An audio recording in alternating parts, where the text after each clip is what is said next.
Welcome to Hub History, where we go far beyond the Freedom Trail to share our favorite stories from the history of Boston, the hub of the universe. This is episode 201, The World Fliers in Boston. Hi, I'm Jake. This week I'll be talking about the first pilots to successfully fly around the world. I've been a big fan of aviation history since my Uncle Glenn used to tell me stories about his time as a test pilot before World War II. His many crashes and narrow escapes, and his experiences flying B-17s in combat over Europe. The early 20th century was a time for many aviation firsts, and one of those firsts dropped into Boston for 3 exciting days. 5 months after they started their journey in California, the Army Air Service pilots who made the first flight around the world were expected to touch down on U.S. soil for the first time here in Boston 96 years ago this week. But before we talk about the World Fliers, it's time for this week's Boston Book Club selection and our upcoming historical event. My pick for the Boston Book Club this week is a recent podcast episode from Stuff You Missed in History Class. On September 2nd, they released an episode about Captain Joshua Slocum, who was the first person to sail around the world alone. Slocum first went to sea 35 years before his attempted circumnavigation, leaving Nova Scotia at the age of 16. Over the years, he met and married an American woman living in Australia, and the pair sailed together for 13 years, raising 7 children at sea, 4 of whom lived to adulthood. After his first wife died in 1884, Slocum remarried and began calling Boston home, while continuing to sail between the U.S. East Coast and Brazil. I had never read about the time in Joshua Slocum's life before his solo voyage before, and hosts Tracy and Holly do a great job describing this period.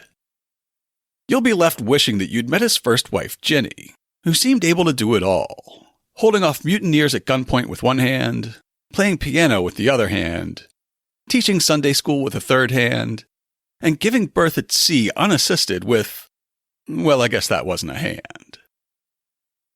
All that's to say that Joshua Slocum was a master mariner and experienced navigator, so when he announced in 1895 that he was going to sail a small vessel around the world alone, it didn't sound as crazy as it would if you or I said it. He bought a small sloop near New Bedford that had been used for oyster fishing, and spent more than a year overhauling it and fitting it out for long-distance sailing.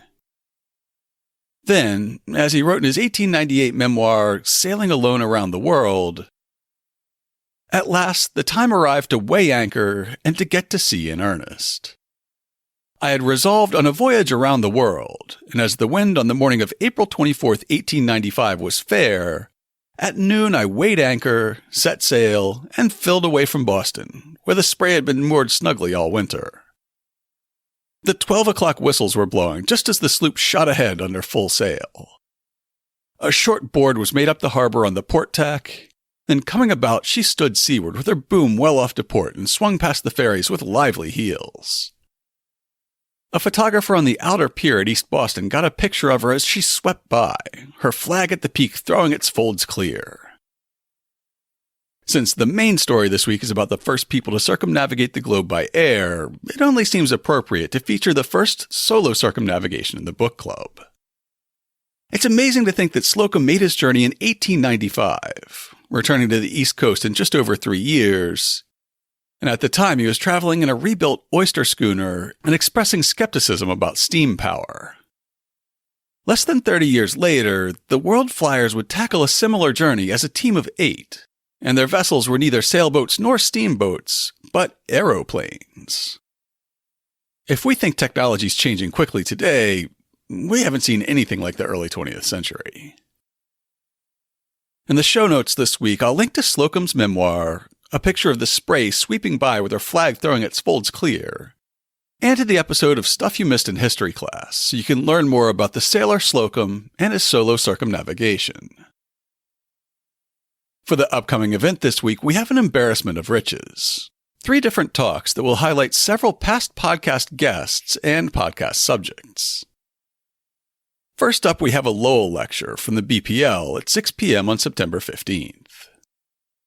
Catherine Switzer was the first woman to finish the Boston Marathon with an official bib. famously being photographed as race official Jock Semple tried to snatch the number from her chest. She was one of the subjects of our 127th episode, plus we talked about her with guest Bill Rogers in episode 187. She'll be taking part in the BPL's Contested Perspectives series. Here's how the library describes it.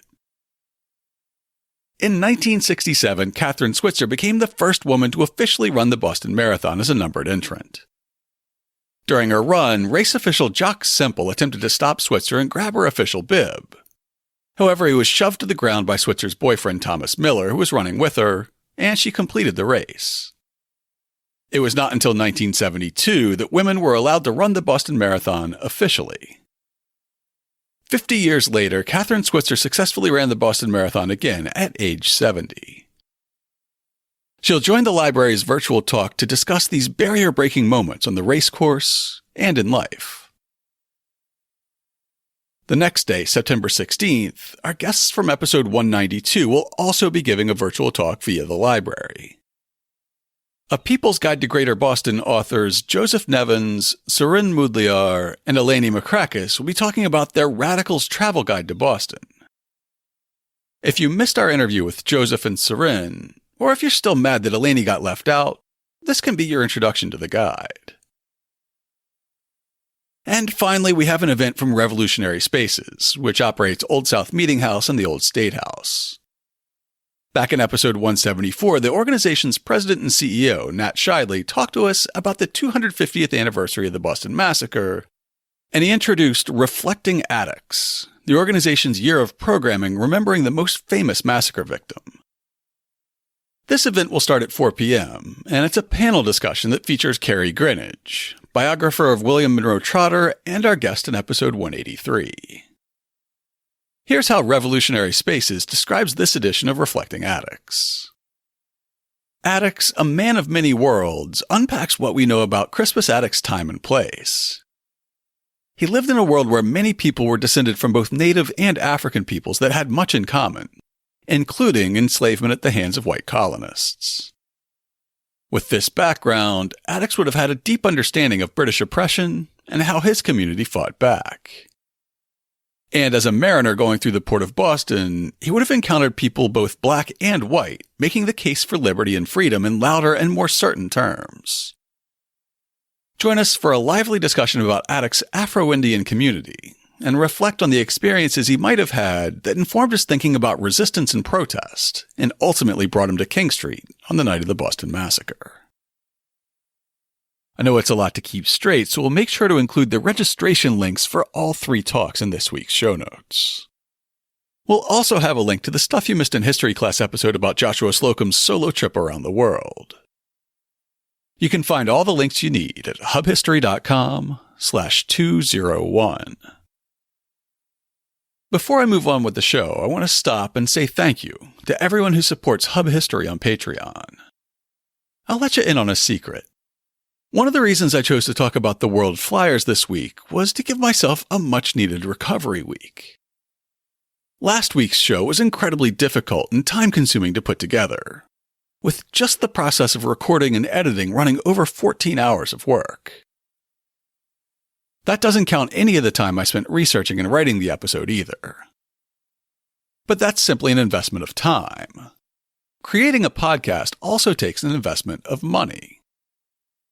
Our Patreon sponsors commit to giving us $2, $5, or even $10 a month to offset the monetary cost of making the show. If you'd like to become a sponsor, just go to patreon.com/hubhistory or visit hubhistory.com and click on the Support Us link. And thank you very much for supporting the show. Now it's time for this week's main topic. Exactly 5 months after they left Seattle and headed northwest up the Pacific coast, the 3 surviving U.S. Army Air Service planes appeared over Boston. The Washington, D.C. Evening Star may have gone somewhat overboard describing their reception here.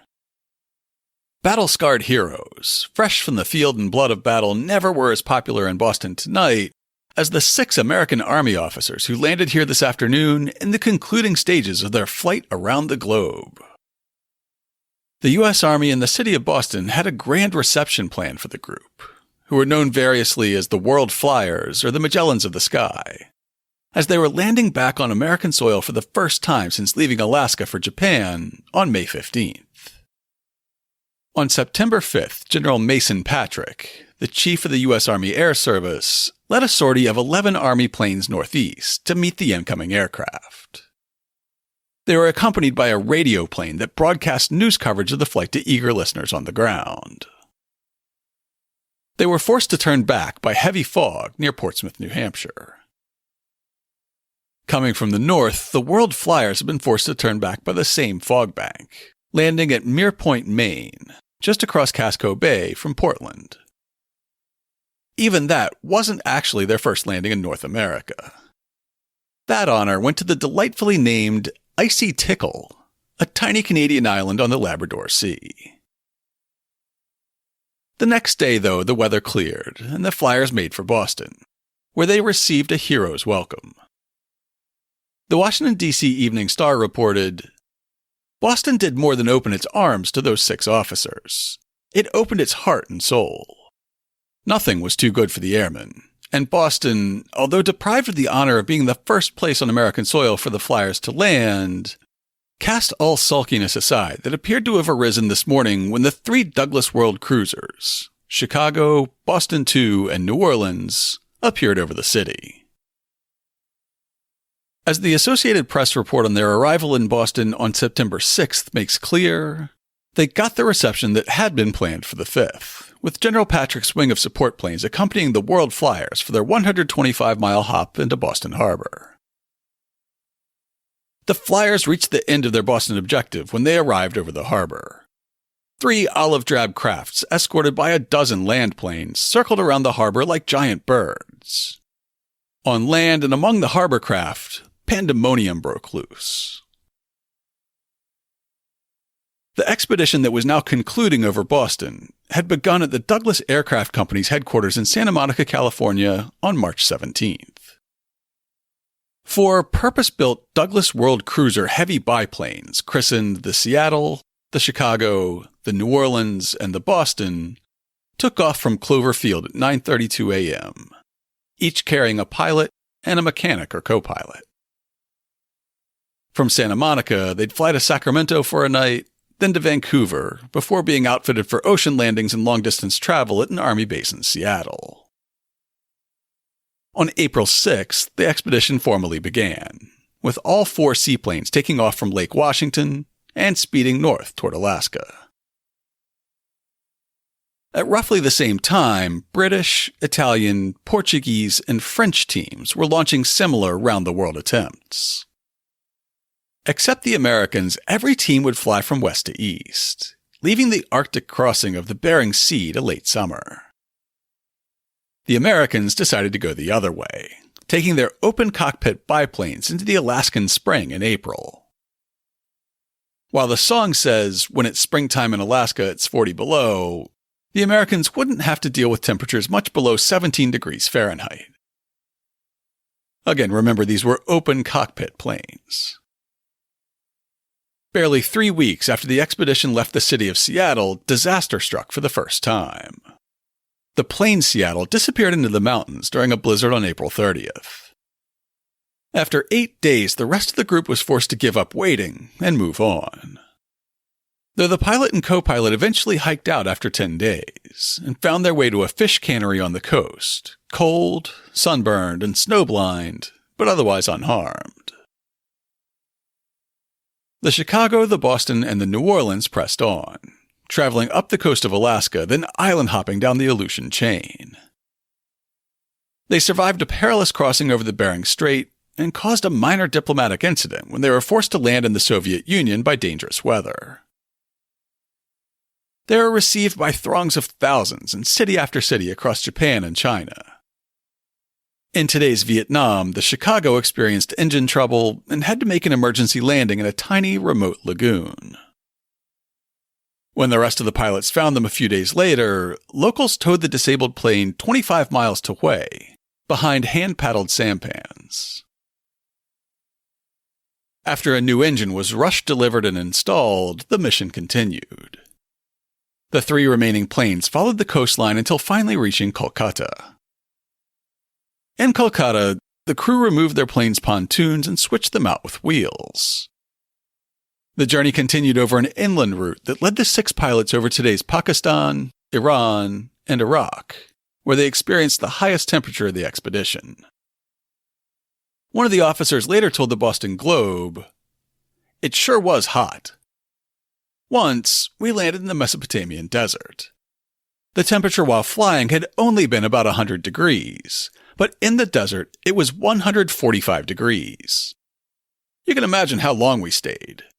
We drank gallons of water, but it just leaked out through the pores. The heat was bad all the way from Shanghai to Constantinople." In a 2010 article about the World flight, Rob Crotty described the sprint from Iraq to today's Istanbul. From Baghdad to Constantinople, the flyers traversed land marked with the ravages of war. All were ancient sites worthy of a lifetime of exploration. Persia, Iraq, Syria. But Smith allowed no time in their schedule for undue delays. They all had their eye on Paris and were determined to make it there by Bastille Day. They succeeded, racing across the new states that had been created out of the ashes of the Austro-Hungarian Empire: Romania, Hungary, and Austria. After a hop across Weimar, Germany, they arrived at Le Bourget Aerodrome in Paris on July 14th, Bastille Day. For many of the World Fliers, the last time they'd seen France was from the sky, while fighting the Red Baron and the Fliegertruppen. This time, Crotty says, throngs of Frenchmen and Americans cheered their arrival. General Blackjack Pershing greeted them, as did the French president, who escorted them to the ongoing Olympic Games. After being fully wined and dined in Paris, the World Fliers turned toward home. They flew to the north of England, where the support crew swapped their planes' wheels out for the floats again, and swapped out the engines in all the planes. They were also forced to wait almost 2 weeks for favorable weather so they could begin the incredibly dangerous crossing of the North Atlantic.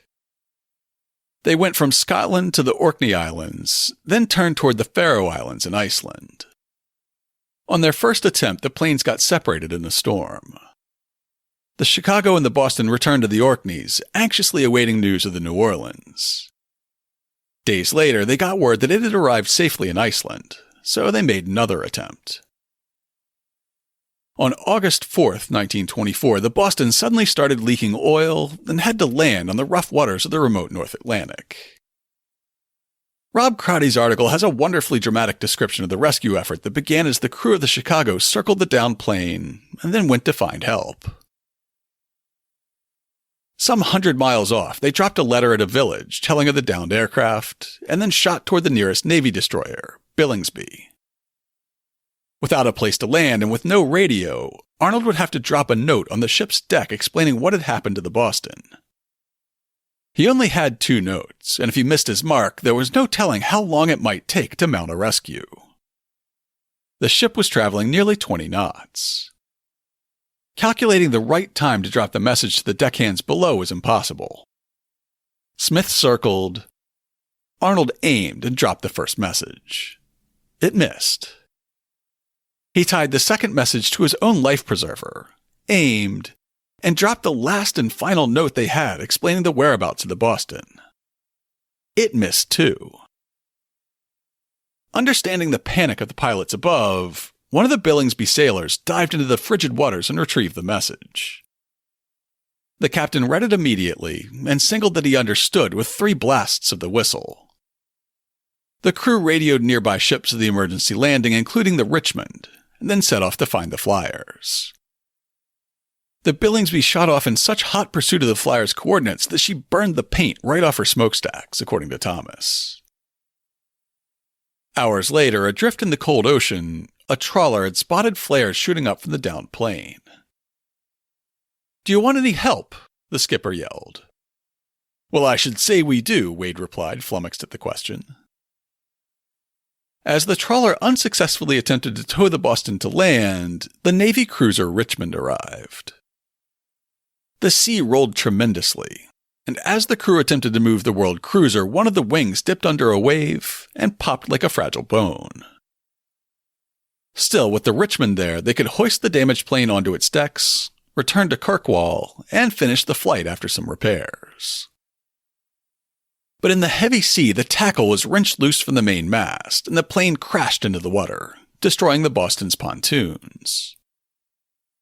A second attempt was made to hoist the plane on board, but the weather grew too violent to hoist the plane. The only hope now was to tow the Boston in, and so the Richmond made a straight line for land.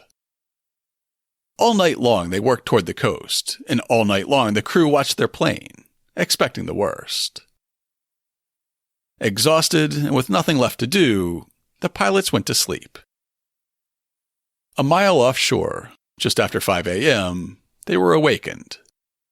The Boston had capsized. They were out of the race. A month after the plane Boston went down, the Boston Globe reported on preparations to receive the 2 surviving World Fliers.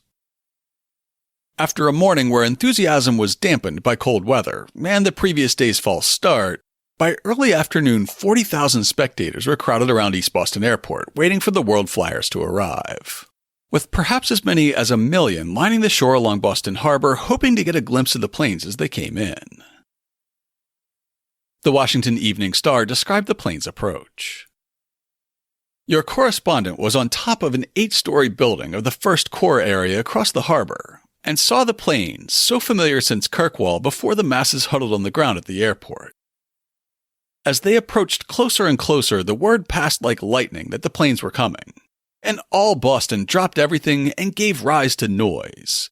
Whistles, sirens, automobile klaxons, and vocal cheers combined to send up a welcome to the planes in the air, which, unfortunately at the time, the pilots were unable to hear because of the noises of the Liberty motors, that historians again recorded. Now they seemed to drop down in altitude. They were about 500 feet, Smith in the lead, Wade on the left, and Nelson on his right. Satisfied he had let the town know of their arrival, Smith cut the gun and dived for the water in the vicinity of the crowds and the official barge.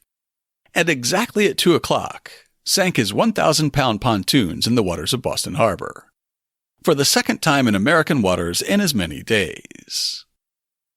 1 minute later, Wade followed, and the 3rd minute, Nelson settled down. They taxied out a short distance to their moorings, where Arnold, Harding, and Ogden made the planes fast, and immediately a large number of little boats went scurrying to the scene, completely surrounding the planes from the view of the spectators. Now wait a minute. That clearly describes 3 planes coming into Boston. If the Seattle crashed in Alaska, and the Boston sank in the North Atlantic, shouldn't that have left only the Chicago and the New Orleans to finish the history-making flight? After the Boston sank, the New Orleans had to be hauled out of the water in Reykjavik, Iceland for more repairs. The expedition would be paused for nearly 3 weeks as repairs progressed. The longest open water crossing followed, 500 miles from Iceland to Greenland. In the last 100 miles, the planes were forced to descend to wave-top level to avoid a storm, literally dodging icebergs higher than the planes were as they came up on the windscreens at 90 miles an hour. The ice caused further delays in Greenland, with the Navy cruising up and down the coast in search of enough open water to allow the planes to touch down, refuel, and take off again. These weeks of delays gave the Douglas Aircraft Company time to rush another plane to meet the expedition. The New Orleans, Chicago, Boston, and Seattle were the only 4 world cruisers ever manufactured. They were based on a torpedo bomber design, but extensively modified for long-range service. The wings and rudder were lengthened, the fuselage was upgraded from fabric to steel, auxiliary water and oil tanks were added, and the liquid-cooled 12-cylinder Liberty engines got beefier tropics-ready cooling systems. The biggest change, however, was the fuel system. Fuel tanks were added inside the wings, and the entire bomb bay was converted to a fuel tank. The total capacity was extended from 115 gallons to 644 gallons, a crucial change for the long stretch of ice-choked water on the way to Greenland. While the Douglas World cruisers were being manufactured in Santa Monica, the crews were training on a prototype aircraft in Langley, Virginia. From early February 1924 until just before the expedition began in March, they flew a converted torpedo bomber, getting a feel for how the world cruisers would handle in the air. Now, 5 months later, that prototype was rechristened the Boston II, and rushed to the harbor at Pictou, Nova Scotia to wait for the New Orleans and the Chicago. If Boston was going to be the first American city to lay eyes on the returning World Fliers, they certainly couldn't show up without the Boston, or at least the Boston II. On August 8th, the replacement plane passed through Boston, stopping briefly at Squantum Point Naval Air Station in Quincy to refuel. The Boston Globe reported, "The cruising plane Boston II, which at the request of President Coolidge is being sent to Pictou, Nova Scotia to replace the wrecked plane of Lieutenant Wade, that he might continue the world-girdling flights, arrived at the Squantum Aviation Field here at 12:20 this afternoon. The plane carries spare parts for the Boston and for other planes in the world flight. It'll remain at Squantum overnight and will be refueled and examined in preparation for the hop to Bar Harbor, Maine, the next lap of the journey to Pictou." Finally, the skies cleared and the ice broke in the fjords of Greenland, and the World Fliers were able to take off toward home. On the last day of August, they set down at Icy Tickle, and 3 days later they met up with the Boston II. The Boston Globe describes the reception the crews of the 3 aircraft got from their countrymen in Boston. "It is impossible to describe the din at the airport. Whistles of craft in the harbor, thousands of auto horns and sirens. A battery of aircraft guns manned by coast artillery is barking in salute. They are circling around and around just above the main ship channel. A deafening din of whistles, sirens, and shrieking voices greeted the birdmen as their craft came to rest in the peaceful harbor waters for their first official stop in the homeland after a 22,000-mile journey about the globe. Horns were blown full-throated, the crowds cheered, and the battery on the airport boomed out a salute of 21 guns, the presidential salute. As soon as the 3 planes were tied to the mooring buoys in Boston Harbor, a motor launch met the crews and brought them to the airport wharf, where they were met by Mayor Curley, Governor Cox, and a host of dignitaries. Before this receiving line could begin offering their congratulations, a radio reporter held out his handset, and Lieutenant Lowell Smith, who commanded the expedition, was given a chance to say hi to his mother in California. Then the Fliers were caught up in a whirlwind of activity. They were taken to hangars on the far side of the airport to sign the official visitor log, then driven back to the wharf and loaded back on the launch. It took them to the South Boston Army Base to be reunited with their wives and children. Then they were whisked away to the Copley Plaza Hotel, then the State House, then on to Parkman Bandstand on the Common. At the Common, Mayor James Michael Curley presented each of the aviators with a gold watch, saying it was, "So you may all be on time in the future," and gave them all the key to the city. There were addresses by the governor, the Assistant Secretary of War, General Patrick of the Army Air Service, and the leaders of veterans groups. Finally, they were taken back to the Copley Plaza for a private dinner with their families and Army officials. One imagines they went to bed early, and the Globe reported that all the members of the crew requested 4 a.m. wake-up calls in order to oversee the repairs that would need to be made to their planes before flying out to New York. From their departure from Seattle to their arrival in Boston, the World Fliers have been supported by the U.S. Navy. 24 ships and 3,000 sailors had traveled a total of 37,000 nautical miles in the Pacific, Arctic, Indian, and Atlantic Oceans. They provided the pilots with food, fuel, spare parts, rescue when they ditched at sea, and a safe place to rest and make repairs. Now, however, the Fliers would take their leave of the Navy. At East Boston Airport, the 1,000-pound pontoons were removed from the planes and replaced with wheels for the trip down the East Coast to New York and Washington. They wouldn't need their floats flying over the American heartland and then up the West Coast from San Diego to Seattle. Along with the conversion from seaplane to land plane, repairs had to be made. Sunday, September 7th would be taken up with 13 hours of repairs. The prototype Boston II had a water pump malfunction soon after joining the group, and the Chicago had been fighting a finicky oil pump. Both would be replaced here. Since its beginning, the expedition had gone through 20 replacement motors, though the ones that had been cached in Boston for a quick swap wouldn't be needed. Instead of replacing them, all 3 engines were rebuilt. The accounts I read didn't say so specifically, but given how often propellers were swapped out on the other legs of the journey, it's likely that most or all of the planes got fresh props in Boston. On September 8th, the World Fliers left Boston at noon. Taking off from land for the first time since England, they flew a lap over the harbor in East Boston in tight formation. Accompanied again by General Patrick and 5 planes, they flew over the Blue Hills, then to Providence, where the local escorts turned back. The World Fliers continued to New London, New Haven, and on to New York City. From there, it took 20 more days to reach the journey's end. Not because of engine trouble or bad weather, but because of all the parties they had to attend and the dignitaries they had to greet, starting with the President of the United States, former Massachusetts Governor Calvin Coolidge. By this time, every expedition to fly around the world launched by other countries had been forced to drop out, so there was no rush. They arrived in Seattle on September 28, 1924, exactly 175 days after their journey began. The 6 airmen who completed the journey were awarded the first Peacetime Distinguished Service Medal. The Chicago is now on display at the National Air and Space Museum.